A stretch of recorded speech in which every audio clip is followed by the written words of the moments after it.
Transtornos psiquiátricos e obsessivos, pelo espírito Manuel Filomeno de Miranda, psicografado por Divaldo Pereira Franco. 17. Prosseguem as experiências libertadoras. Por mais venha buscando entender o inefável amor de Deus em relação às suas criaturas, sempre sou surpreendido pelo inesperado desse fenômeno ímpar, desde que, além das suas manifestações naturais, automáticas, expressa-se igualmente por processos que me escapam à percepção. Nos dois acontecimentos narrados nos capítulos anteriores, a interferência do amor produziu alterações profundas no comportamento humano, deslindando aqueles seres amigos das amarras da inferioridade em que se demoravam jungidos.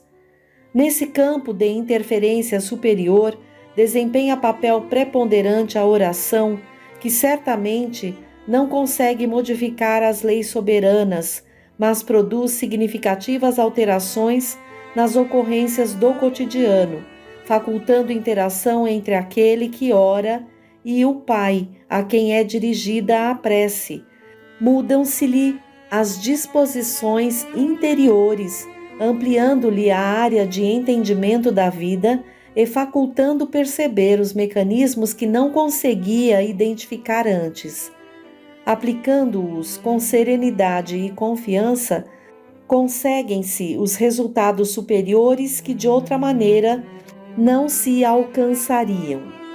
Ademais, produzindo vibrações de harmonia no orante, a prece investe-o do equilíbrio que aure na fonte da vida, adquirindo resistências morais para os enfrentamentos desafiadores e provacionais. Aos espíritos encarregados de executar os planos divinos, cabe o dever de atender, quanto possível, aqueles indivíduos cujas emanações psíquicas e morais revestem-se de dignidade, facultando-lhes a aproximação e, porque em campos vibratórios relativamente próximos, graças à prece, surgem a comunhão de pensamentos, os estímulos de força, as ações reabilitadoras. Nada se perde, inclusive as mínimas expressões de boa vontade, do espírito de serviço, de exteriorização do desejo de praticar o bem, mesmo quando as circunstâncias se tornam difíceis, gerando impedimentos para alcançar-se as metas. Essas ondas mentais criam condições para que se expressem por seu intermédio os meios necessários ao prosseguimento dos ideais abraçados e que se deseja se tornem vivenciados. As duas instituições recém-atendidas, em razão do mérito decorrente dos serviços anteriormente realizados, fizeram jus ao apoio superior, embora a falta de descortino dos seus atuais administradores. Atendidas nos elevados objetivos de melhor servir e mais iluminar consciências, ainda permanecerão sob a assistência da equipe do amoroso José Petitinga, assim como dele próprio, porém, a responsabilidade das realizações pertencerá aos dirigentes encarnados, evitando-se contínua interferência no seu livre-arbítrio, cuja aplicação definirá o seu futuro. Exultantes, durante aquele período, prosseguimos visitando algumas das sociedades espíritas que careciam de apoio naquela fase em que estavam estabelecidas as crises em relação ao atendimento fraternal, aos conhecimentos doutrinários e vivência do amor que as perturbavam, distanciando os seus membros dos compromissos que foram assumidos perante a vida e de que teriam que dar contas. As mais belas florações da amizade nem sempre chegam à frutescência, porque o amor não se entrega totalmente, evitando as censuras e maledicências, os ressentimentos e as competições que caracterizam a maioria dos comportamentos humanos, cujos resultados são as dissensões destrutivas e as amarguras posteriores. Embora esse fenômeno, o amor insiste e persevera, mudando as estruturas do ser e proporcionando a sintonia com o bem. O abnegado mentor Petitinga comunicou-me que deveríamos visitar naquele interregno uma respeitável agremiação espírita que se constituíra abençoado recinto onde se recolhiam trabalhadores de nossa esfera em atividades no mundo físico, para repouso e planificação de tarefas. A sua fundadora na Terra exercera a mediunidade dignificada e haja granjeado méritos para edificar aquele núcleo respeitável, credor do apoio de venerandos benfeitores do mundo maior. Durante a sua existência física, em razão dos nobres serviços realizados sob a sua responsabilidade, graças às comunicações espirituais de que era objeto, todos os labores prosseguiram dentro das linhas traçadas no projeto inicial.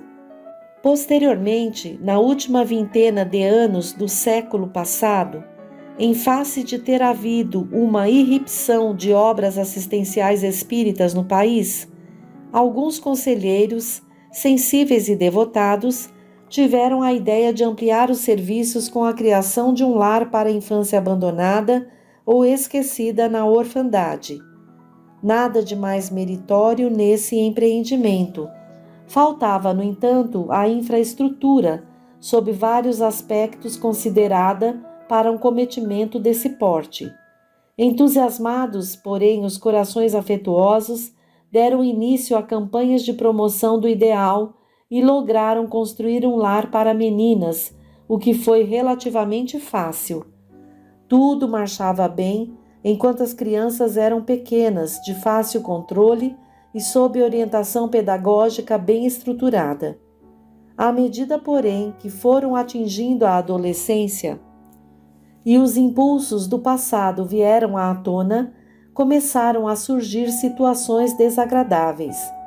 Nesse período, especialmente, escassearam os voluntários e abnegados servidores dedicados, havendo sido substituídos por pessoas remuneradas, com caráter de emergência que não correspondiam aos objetivos da obra.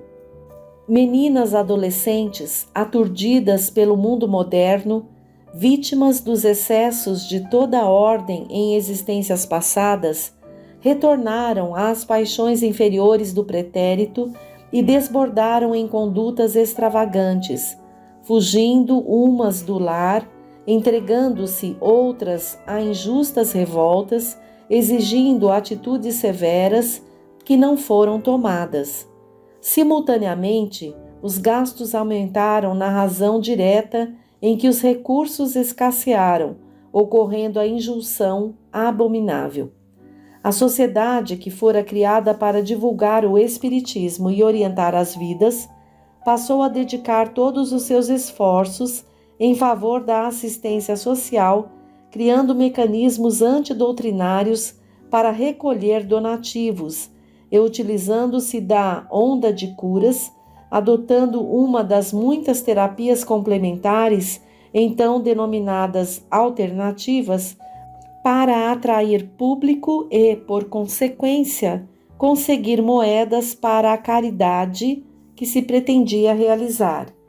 O clímax aconteceu quando, para auferir-se benefícios materiais da decantada terapia, passou-se a exigir que o paciente se tornasse sócio da entidade, o que, sem qualquer dúvida, era um disfarce para a simonia, para a venda do produto exposto, porquanto as pessoas eram constrangidas a fazê-lo, embora nunca mais voltassem. As reuniões doutrinárias perderam o encanto e o conteúdo, porque os clientes sentavam-se à sala, ouvindo os expositores pouco motivados, aguardando a transferência para outro recinto, onde eram realizados os atribuídos benefícios energéticos.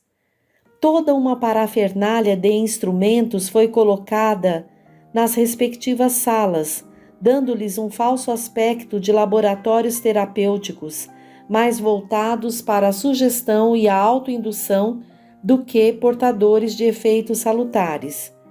Os passes, a água fluidificada, a psicoterapia pelas orientações doutrinárias, as propostas de reforma íntima, os labores desobsessivos, lentamente passaram a plano secundário ante o fantástico fenômeno em voga.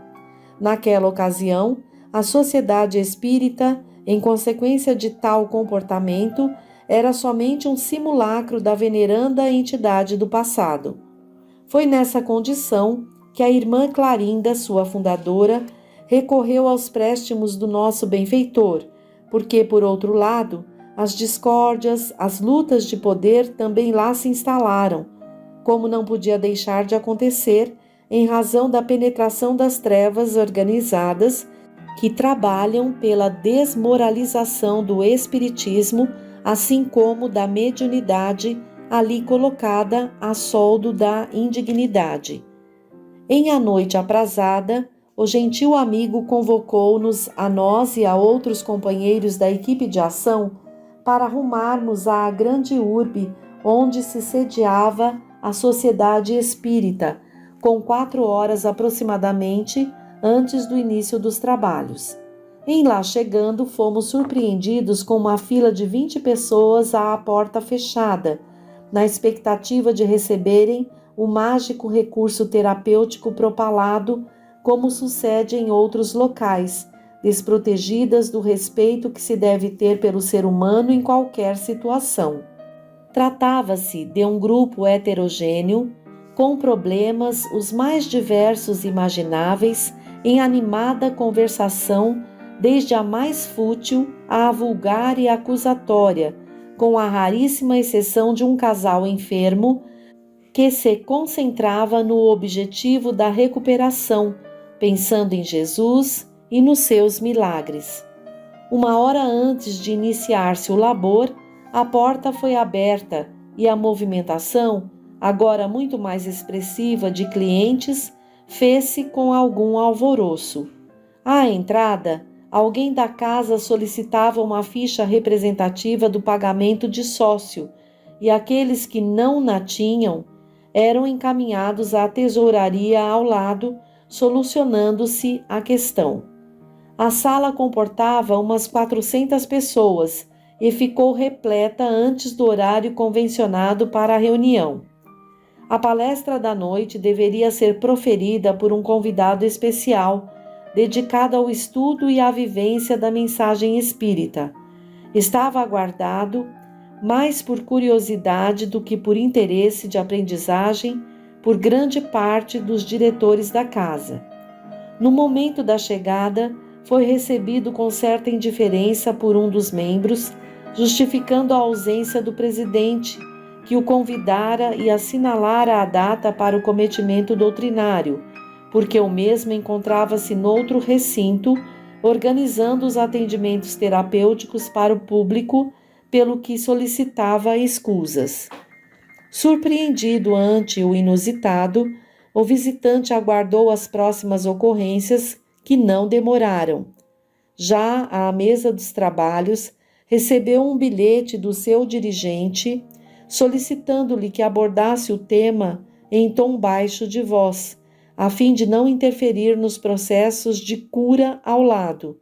Ignorando o de que se tratava, o expositor perguntou se, em assim comportando-se, todos os presentes na sala teriam como ouvi-lo, recebendo uma inesperada resposta que o intranquilizou de forma significativa.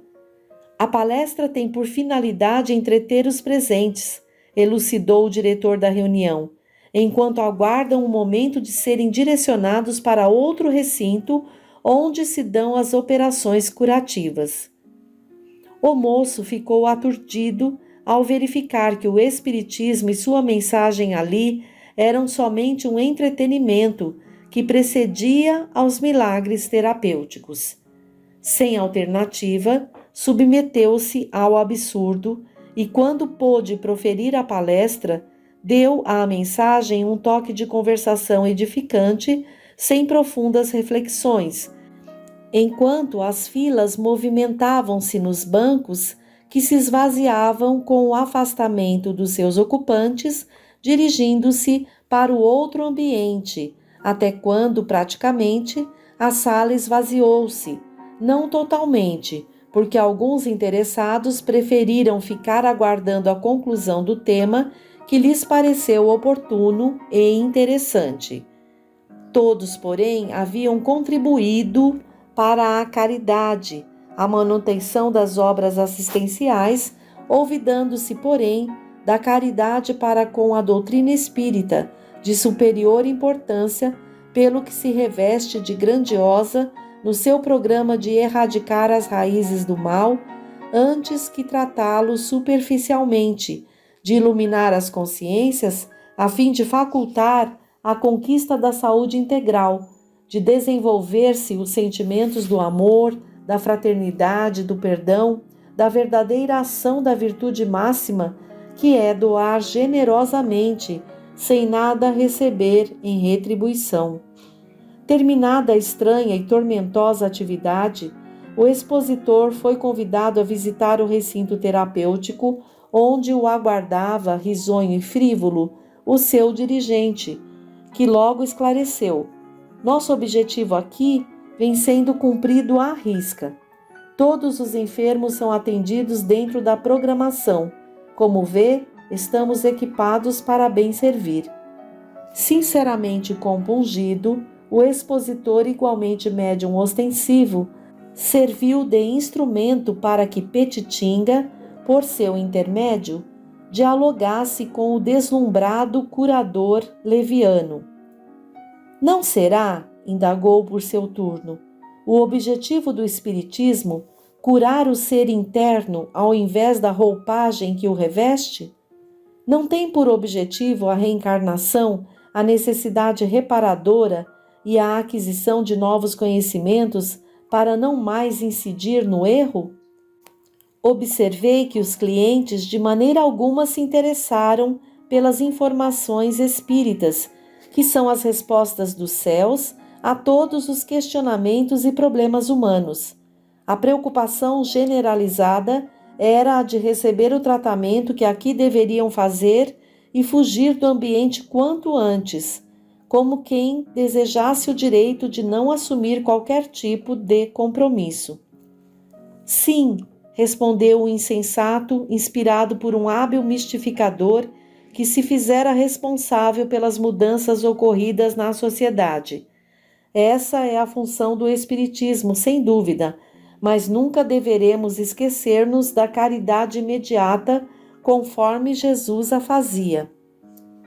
O mestre, porém, respondeu o convidado, quando atendia os enfermos do corpo e da alma, sempre lhes perguntava se desejavam que ele os curasse e, após atendê-los, recomendava com ênfase que não voltassem a pecar, a comprometer-se moralmente, a fim de que não lhes acontecesse nada pior. Não desejo desconsiderar a terapêutica aplicada, que confesso desconhecer os benefícios que propicia, embora a respeite, mas penso que o centro espírita não pode ser transformado em uma clínica de terapias alternativas, competindo com aquelas especialmente programadas para esse fim. O nosso compromisso é com o ser integral, a partir do espírito, e não apenas uma parte dele, como seja o problema que cada um expressa no momento. Perturbando-se, o dirigente, com o humor alterado, irritando-se com as descargas de fluido deletérios que lhe eram aplicadas pelo símile desencarnado, foi rude. Você não foi convidado para vir ensinar-me o que devo fazer na minha casa. Sem dúvida, redarguiu o tranquilo trabalhador espírita, que não venho ensinar-lhe o que o senhor deve saber, já que se investiu na condição de orientador de vidas. Apenas respondo-lhe as informações com as explicações espíritas que o senhor, por certo, conhece, embora não as aplique na prática. Transformar uma entidade espírita em uma clínica desse porte não apenas é um desrespeito à doutrina, que não se deve encarregar desse mistério, como também é um atentado à saúde pública, porquanto as autoridades sanitárias não lhe concederam permissão para essa função, nem aqueles que aplicam esses recursos são credenciados com conhecimento acadêmico para exercer a atividade terapêutica que executam, sem real habilidade para tanto, em face de serem todos autodidatas. Ademais, desde Jesus, quando atendia aos necessitados de todo jaez, que aprendemos com ele que nada se deve receber em volta quando se pretende dar algo, especialmente na área da recuperação da saúde, porque os benefícios procedem do Pai e dele através dos seus mensageiros, que nada recebem em retribuição. Trata-se do dar de graça, meu caro amigo, que não podemos esquecer. Confesso-lhe que me sinto impulsionado a dizer-lhe isso, porque amigos espirituais que nos amam, sem qualquer censura de minha parte, mas por dever de honestidade para comigo mesmo, que repudio esse tipo de caridade enganosa e por amor à doutrina que nos irmana e deve ser preservada com dignidade. Reconheço que isso desagrada, mas foi o amigo quem me convidou com insistência a vir aqui para expor a doutrina, e eu não poderia ter outro comportamento senão o de lealdade. O clima psíquico ficara pesado, mesmo porque outros membros da sociedade acompanharam o visitante e ouviram o diálogo franco, ficando algo surpreendidos, pois que nunca se haviam preocupado em pensar na aplicação digna dos objetivos da doutrina espírita, deixando-se arrastar pelo entusiasmo sem sentido. Confunde-se muito, normalmente, humildade com covardia moral, através da qual o espírita, o cristão, deve concordar com tudo que lhe dizem e lhe apresentam, para não desagradar a ninguém. Além de absurda essa proposta, a mesma fere a lógica e a ética, porque silenciar ante o erro é estimulá-lo, concedendo-lhe vaidade, e calar a verdade quando se é indagado sobre ela significa pusilanimidade. Não desgostando aquele que atua equivocadamente, dever-se-á conspurcar o que é digno, como, por exemplo, o espiritismo? Jesus jamais assumiu essa postura de anuência com o erro, o delito, a indignidade, fazendo proselitismo de arrastamento. Kardec, da mesma forma, na sua condição de missionário da Era Nova, sempre manteve o padrão da verdade acima das conveniências em relação aos indivíduos e aos grupos humanos. Ambos preferiram ser menos simpáticos aos dilapidadores da verdade do que infiéis às tarefas de que se encontravam revestidos. O espírito perverso que assessorava o presidente estocergava na raiva e transmitia-a ao seu parceiro emocional que, assumindo a presunçosa condição de dono da casa, encerrou o encontro rispidamente. Penso que nada mais temos a comentar. Assim considero dispensável a sua presença nesta casa que dirijo. Era só o que me faltava aparecer. Com muito prazer e sinceramente me sinto feliz por havê-lo advertido pessoalmente, sem qualquer agressão, a respeito da malversação do patrimônio que o herdou dos nobres trabalhadores do passado, que lamentam a transformação da veneranda entidade em um mercado de pseudo-curas. Por fim, lembraria ao amigo que a casa não é sua, nem de ninguém, é recurso material concedido pelos céus e de que se necessita temporariamente para o atendimento de uma finalidade específica, que não está sendo respeitada, havendo sido erguida com sacrifício dos seus pioneiros fundadores para a divulgação e a prática da doutrina espírita, conforme a recebemos do insigne codificador e dos seus continuadores. Agradeço-lhe o convite para que aqui viesse, porque verifico a necessidade que o amigo tem de conhecer o espiritismo, descendo do trono da arrogância de chefe para a posição de aprendiz, que o somos todos da vida. Sem demonstrar qualquer mal-estar, caminhou na direção da porta, ante o constrangimento de diversos outros diretores que despertaram, nesse breve diálogo, para a contratação do que já sentiam como errado e não se encorajavam a verbalizar. Na próxima reunião da diretoria, os membros que acompanharam a conversa enérgica, encorajados pela limpidez do pensamento espírita, censuraram o comportamento do presidente, que se indispôs, praticamente com os mesmos, tomado de ira. Havia sido criado um ambiente para futuros estudos em torno do assunto, que resultariam bem mais tarde com o retorno às lides espíritas, a supressão da terapia que se encontrava em lugar indevido e a transformação do lar de internamento para uma creche-escola, de resultados muito mais positivos, dentro dos padrões da caridade que ilumina e que liberta da ignorância, assim como das paixões inferiores. Todo esse labor, no entanto, foi realizado através das comunicações que passaram a ser apresentadas pela fundadora, pelo amigo e benfeitor Petitinga, assim como da contínua assistência que todo o grupo passou a oferecer à entidade, afastando a pouco e pouco os assaltantes espirituais que a haviam tomado de improviso. A doutrina espírita não é conivente com artimanhas de qualquer natureza, disfarçadas de caridade ou portadoras de alterações dos seus postulados e paradigmas procedentes do mundo das causas pelos emissários do Senhor. É indispensável, portanto, que os seus adeptos, sem fugir aos princípios da humildade e da ação caridosa, sejam leais, firmes nos propósitos honoráveis e devotados ao bem, sem submissão indevida aos poderosos do mundo ou àqueles que assim se acreditam. Quem se ilumina com o conhecimento libertador não pode mais permanecer na penumbra dos interesses inferiores.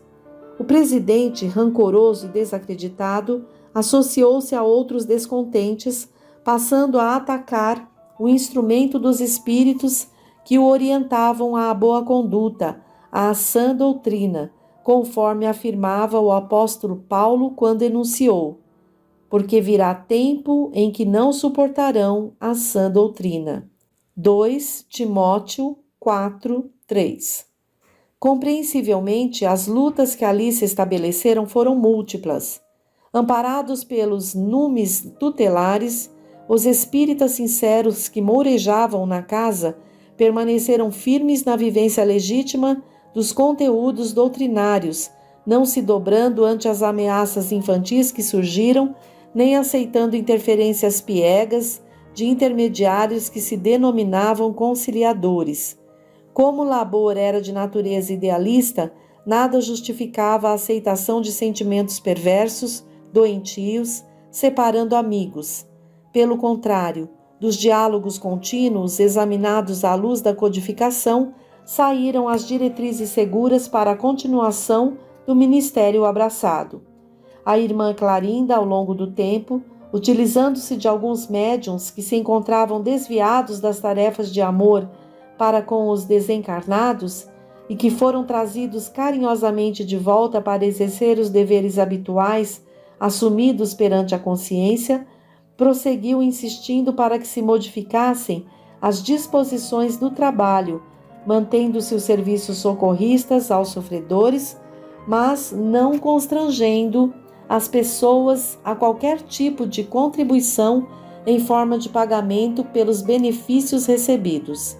O domínio do mal, que é sempre transitório e se encontra sempre exposto através de muitas brechas, começou a ceder, sendo, algum tempo depois, suspensos os labores da denominada terapia alternativa salvadora, transformando as salas em recintos para a evangelização espírita infanto-juvenil, que ali não se realizava há vários anos.